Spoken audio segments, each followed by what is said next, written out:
प्रिय विद्यार्थियों, हम लोग प्रशासन द्वितीय वर्ष के पेपर फर्स्ट प्रशासनिक संस्थाओं से संबंधित शीर्षकों का अध्ययन कर रहे हैं। हमने अभी तक लोकतांत्रिक और समाजवादी समाज में प्रशासनिक संस्थाओं की क्या भूमिका होती है इसके बारे में जाना। उसके बाद राज्य के विभिन्न जो रूप हैं, अहस्ताक्षरवादी, लोक कल्याणकारी राज्य और प्रशासकीय राज्य, इसके बारे में पढ़ा। इसके बाद हमने सरकार के विभिन्न अंगों के बारे में पढ़ाई की है। हमने कार्यपालिका के बारे में जाना, व्यवस्थापिका के बारे में जाना। आज हम न्यायपालिका के बारे में जानेंगे, जो सरकार का तीसरा अंग है। तो आइए देखें, सर्वप्रथम न्यायपालिका से हमारा क्या तात्पर्य है, और उससे पहले हम ये जानें कि न्याय से हमारा क्या अभिप्राय है। सर्वप्रथम हमें ये जानना चाहिए कि न्यायपालिका जो है वो सरकार का तीसरा अंग है, जैसे कि कार्यपालिका, व्यवस्थापिका और न्यायपालिका। आपको ये पता है, व्यवस्थापिका का काम व्यवस्थापन करना यानी विधि का यानी कानून का निर्माण करना। कार्यपालिका का संबंध कानूनों को लागू करने से है, और न्यायपालिका का संबंध न्याय को स्थापित करने से है। अब न्याय क्या होता है, इसको लेकर बहुत सारे विद्वानों के अलग अलग विचार हैं, पर उन सभी में जो कॉमन सी बात है, यानी न्याय के प्रति हमारी जो सामान्य धारणा है, उसके संदर्भ में मैं आपको कुछ महत्वपूर्ण बातें बताना चाहूँगा कि आखिरकार न्यायपालिका जो न्याय करती है, तो न्याय से हमारा क्या मतलब होता है। न्याय से तात्पर्य है नैतिकता के आधार पर उचित और अनुचित में अंतर करना ही न्याय है। यानी नैतिकता को स्थापित करना, नैतिकता के आधार पर जो उचित है और अनुचित है इसमें अंतर स्थापित करना, उचित को बढ़ावा देना, अनुचित पर रोक लगाना। दूसरी बात जो कही जा सकती है न्याय को लेकर, वह यह है कि किसी भी व्यवस्था में औचित्यपूर्ण एवं युक्तियुक्तता बनाए रखना ही न्याय है। यहाँ पर दो शब्द आए हैं, औचित्यपूर्ण एवं युक्तियुक्तता। इसका मतलब हुआ कि कोई भी व्यवस्था में जो कार्य हो रहा है, यदि वह फेयर है, यानी कि वह फेयर से तात्पर्य है जिसको हम नैतिक दृष्टि से उचित कह सकते हैं, तो अगर वह औचित्यपूर्ण है, उसका कोई औचित्य है, कोई आधार है, वह किन्हीं मूल्यों को स्थापित करने में सहायक है, ऐसे मूल्य जो समाज को बनाए रखने के लिए आवश्यक हैं, तो उसको हम कहेंगे औचित्यपूर्ण। और युक्तियुक्त का मतलब कि उसके लिए एक सही तरीका, एक तार्किक तरीका स्थापित किया गया है।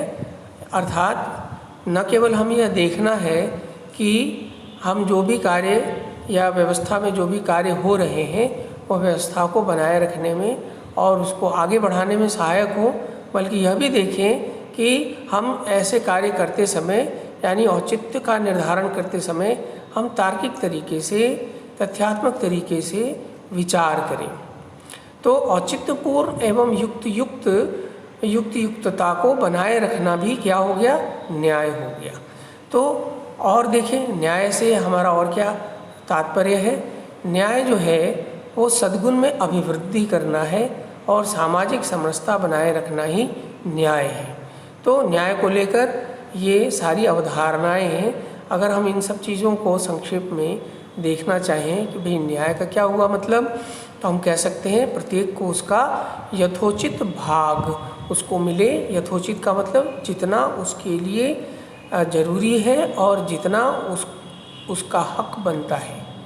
तो यानी जो उसका ड्यू है, जो उसको मिलना चाहिए, उसको अगर प्रत्येक व्यक्ति को उसको जितना उसको मिलना चाहिए अगर उसको मिल रहा है, तो हम कहेंगे कि हमने न्याय किया। यानी एक ऐसी व्यवस्था जहाँ प्रत्येक व्यक्ति को उसका हक मिल जाए। अब ये जो उसका अधिकार है, वो उसका जो उसका ड्यू है, वो हर क्षेत्र में होना चाहिए। यानी प्रत्येक व्यक्ति को उसकी स्वतंत्रता सुनिश्चित हो, जितना उसके बौद्धिक और मानसिक विकास के लिए आवश्यक है, उसके व्यक्तित्व के विकास के लिए आवश्यक है, उतना उसको स्वतंत्रता मिले, उतना ही उसको समानता के अवसर मिले, उतना ही उसको जो है अन्य मौलिक अधिकार भी प्राप्त हों। तो यथोचित भाग अगर प्रत्येक व्यक्ति को मिल रहा है सामाजिक, आर्थिक, राजनीतिक दृष्टि से, तो हम कहेंगे उसके साथ न्याय हो रहा है। तो न्याय से ये भिन्न भिन्न हमारा आशय निकलता है। अब न्याय के संदर्भ में एक बहुत ही प्रचलित सिद्धांत है जिसे हम प्राकृतिक न्याय का सिद्धांत कहते हैं। उसके अलावा भी अन्य विचारकों ने न्याय के कुछ सिद्धांत निर्धारित किए हैं, तो हम एक एक करके उनको देखें। सर्वप्रथम हम थॉमस एक्विनास की बात आपके सामने रखेंगे। थॉमस एक्विनास ने प्राकृतिक न्याय के सिद्धांत को दो तरीके से उसकी व्याख्या की है। पहली बात उन्होंने कहा है कि प्राकृतिक न्याय का सिद्धांत यह स्थापित करता है कि कोई भी व्यक्ति स्वयं के मामले में निर्णायक नहीं हो सकता, यानी उसके साथ उचित हुआ, अनुचित हुआ, उसके साथ कोई भेदभाव पूर्ण व्यवहार किया गया या उसके साथ उसको कोई हानि पहुंचाई गई, तो इसका फैसला वो स्वयं नहीं करेगा। इसका फैसला कोई दूसरा व्यक्ति या दूसरी संस्था या निष्पक्ष संस्था करेगा। यानी प्रत्येक व्यक्ति अपने मामले में ये नहीं कह सकता कि मेरे साथ अन्याय हुआ और इसका निर्णायक वह स्वयं नहीं होगा। ऐसे मामलों में क्या होना चाहिए? कोई एक निष्पक्ष संस्था होनी चाहिए। दूसरी बात, किसी भी मामले में दूसरे पक्ष को सुने बिना न्याय नहीं किया जा सकता। इसका अर्थ ये हुआ कि कोई भी जो निष्पक्ष संस्था है वहाँ पर कोई एक व्यक्ति जाकर कहे कि फला व्यक्ति ने हमारे साथ अन्याय किया है, तो आप उसके विरुद्ध यह सज़ा सुनाइए, तो जो निष्पक्ष संस्था है, जो न्यायालय है, वह उस व्यक्ति जिस पर आरोप लगाया जा रहा है उसके पक्ष को भी सुनना उसके लिए आवश्यक होगा। यानी दोनों पक्ष, एक वह जो आरोप लगा रहा है और जो दूसरा आरोपी है, दोनों पक्ष को सुने बगैर न्याय नहीं किया जाना चाहिए। यह जो दो बातें हैं इसे हम प्राकृतिक न्याय के सिद्धांत की तरह के अंतर्गत देखते हैं। तो एक्विनास का जो विचार था, थॉमस एक्विनास का, वो यही था कि कोई भी व्यक्ति अपने मामलों में निर्णायक नहीं होगा और किसी आरोपी को सुने बगैर, और यानी कि पक्ष प्रतिपक्ष को सुने बगैर कोई भी फैसला नहीं दिया जाना चाहिए। इसी प्रकार हॉब्स ने न्याय को सामाजिक समझौते के समतुल्य बताया। सामाजिक समझौते से तात्पर्य है कि समाज में रहने वाले जो व्यक्ति हैं और समाज की जो विभिन्न संस्थाएं हैं, उन्होंने आपस में जो समझौता किया है, उस समझौते को ध्यान में रखकर ही न्याय को की परिभाषा की जा सकती है या न्याय को समझा जा सकता है। इसको आप यूँ समझ लीजिए कि मान लीजिए कि समाज की जो एक समूह है वह सरकार के साथ या संपूर्ण समाज सरकार के साथ, राज्य के साथ जो एक समझौता करता है कि हम इन सारे मामलों में राज्य के आधिपत्य को, राज्य के निर्देश को मानेंगे और बाकी मामलों में हम स्वयं फैसला करेंगे, यह हमारा क्षेत्र रहेगा। तो यह जो समझौता हुआ कि कुछ मामलों में राज्य हमारे ऊपर नियंत्रण करेगी, राज्य उस विवाद का फैसला करेगी या उस मामले में राज्य ही निर्णय करेगी और हम उनके निर्णयों को मानेंगे। तो और जिन मामलों में हमने राज्य को यह अधिकार नहीं दिया, उन मामलों में राज्य हस्तक्षेप नहीं करेगी। तो यह जो समझौता हुआ, उस समझौते के अनुसार अगर सारे लोग व्यवहार कर रहे हैं, यानी समाज के प्रत्येक व्यक्ति और राज्य व्यवहार कर रहा है, तो हम इसको कहेंगे न्याय हो रहा है। न्याय का मतलब क्या हुआ या कि दो संस्थाओं या दो व्यक्तियों के बीच जो आपसी समझौता हुआ है, उस समझौते के अनुसार ही उन दोनों व्यक्तियों और संस्थाओं को व्यवहार करना चाहिए, आचरण करना चाहिए। अगर वह कोई समझौता तोड़ता है तो हम इसको क्या कहेंगे कि उसने अन्याय किया। तो हॉब्स ने न्याय को सामाजिक समझौते के समतुल्य इसको बताया है और साथ ही साथ उन्होंने कहा है कि एक स्वस्थ समाज में न्याय की स्थापना तब होती है जब असमानता और भेदभाव का अभाव हो जाता है।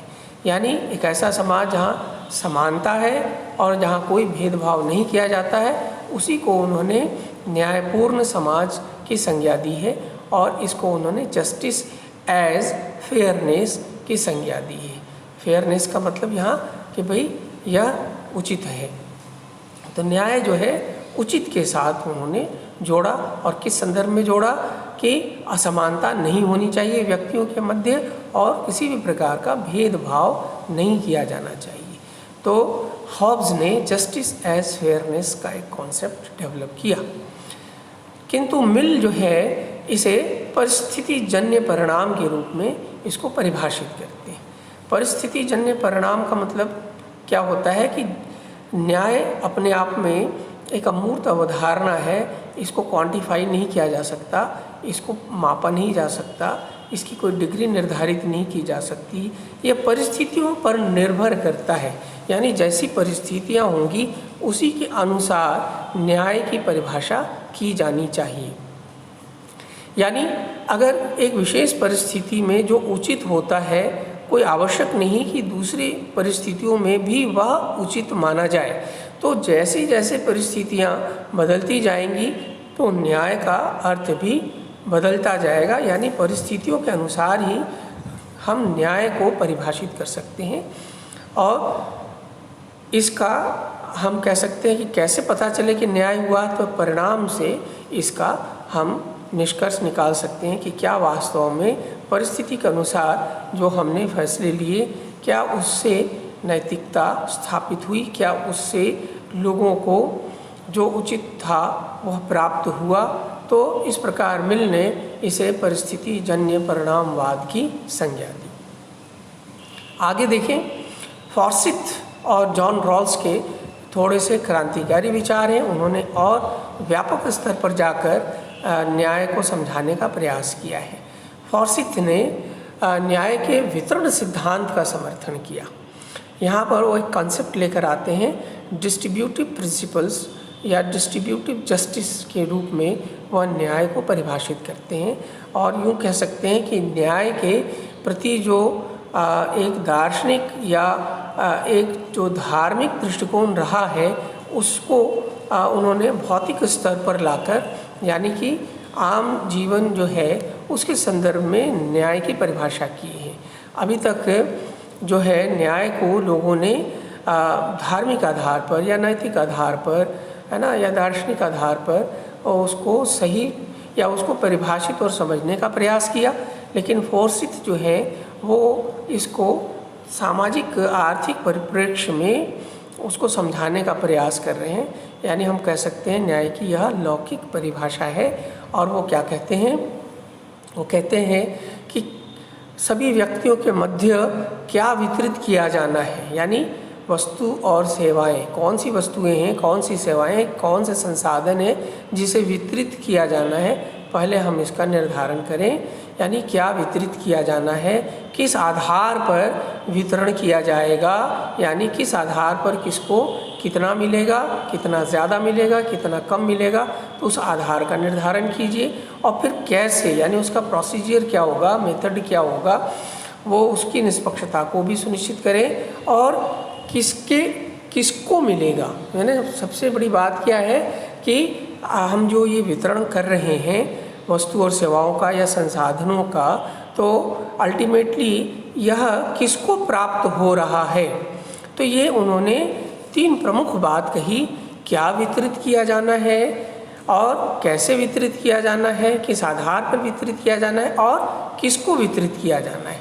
तो अगर हम इन चीज़ों का निर्धारण करेंगे और इसको हम औचित्यपूर्ण और जिसको कहते हैं कि युक्त तरीके से इसका निर्धारण करेंगे तो फिर न्याय की स्थापना हो जाएगी।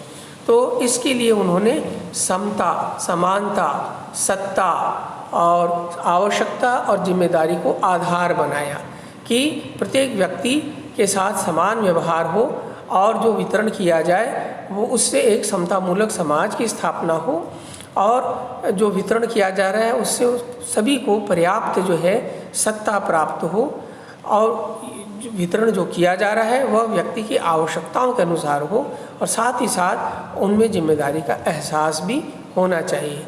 यानी कुल मिलाकर एक ऐसे समाज की स्थापना होगी, अगर हम फॉर्सिथ के वितरण सिद्धांत के अनुसार समाज की रचना करें तो एक ऐसे समाज की रचना होगी जहाँ हम समाज में एक समतामूलक समाज की स्थापना करने जा रहे हैं, जहाँ प्रत्येक व्यक्ति को समान अवसर दे रहे हैं, यानी कि उसको आर्थिक और राजनीतिक अवसर उपलब्ध करा रहे हैं। उसकी ज़रूरतों के अनुसार से उसे जो है वस्तु और सेवाओं का वितरण किया जा रहा है, और साथ ही साथ प्रत्येक में यह जिम्मेदारी का एहसास है कि जो उसे प्राप्त हुआ है वह, या जो भी कह सकते वस्तु और सेवाएं या संसाधन है, उस पर केवल उसी का हक नहीं, बाकी अन्य का भी हक है। तो इस प्रकार से केवल पाना ही नहीं, बल्कि समाज के प्रत्येक व्यक्ति के हितों का ध्यान रखना भी उसकी जिम्मेदारी है। तो वह यह सुनिश्चित करे, प्रत्येक व्यक्ति यह सुनिश्चित करे कि उसे अन्य का भी ध्यान रखना है। तो ये आधार बनाए जाने चाहिए। इस आधार पर फॉर्सिथ ने जो है वितरण सिद्धांत की बात की, और इस तरह से उन्होंने न्याय को परिभाषित किया।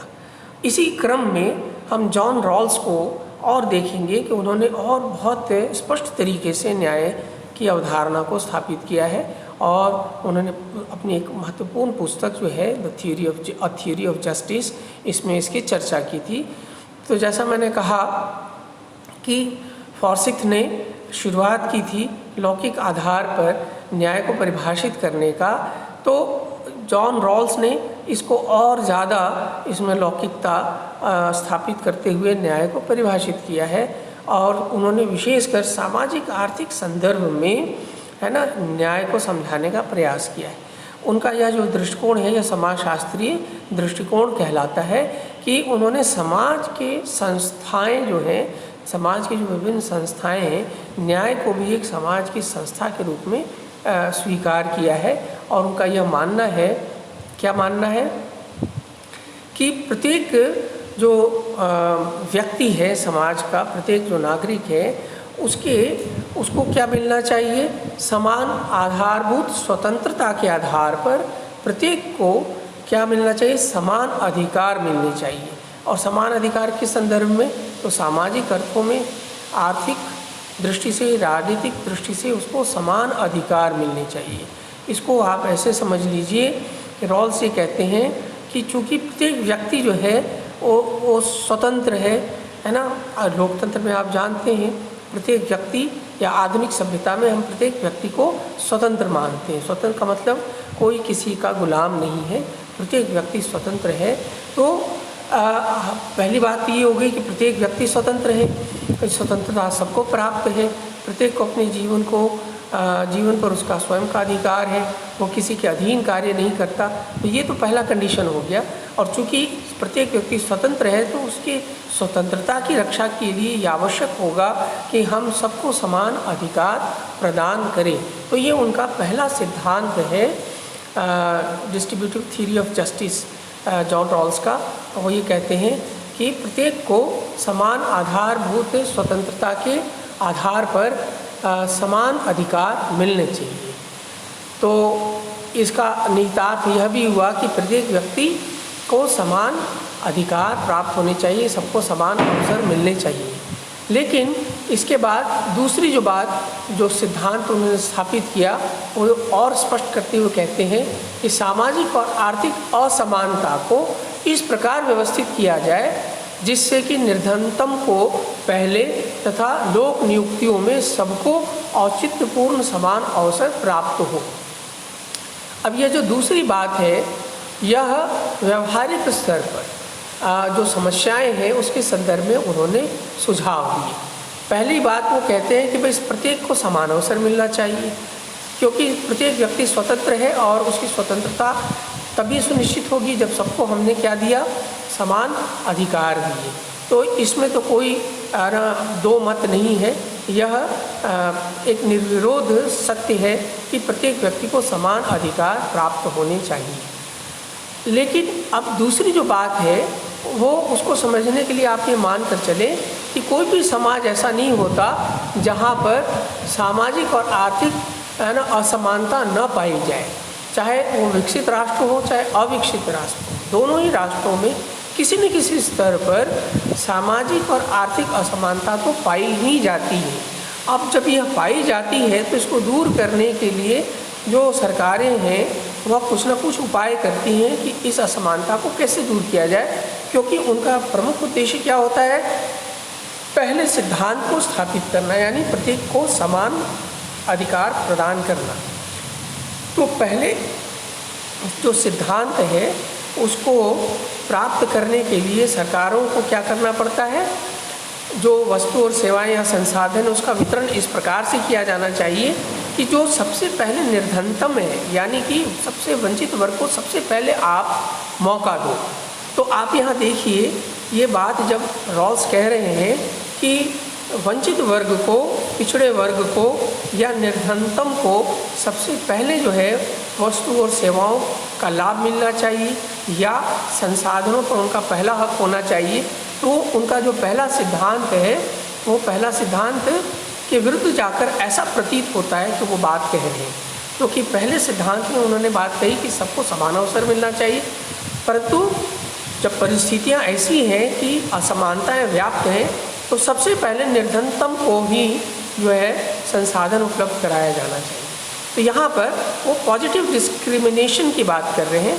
इसका मतलब ये हुआ कि सकारात्मक विभेदीकरण की बात कर रहे हैं कि हमको विभेदीकरण करना आवश्यक हो जाएगा। जो निर्धनतम है उसको सबसे पहले हक होना चाहिए।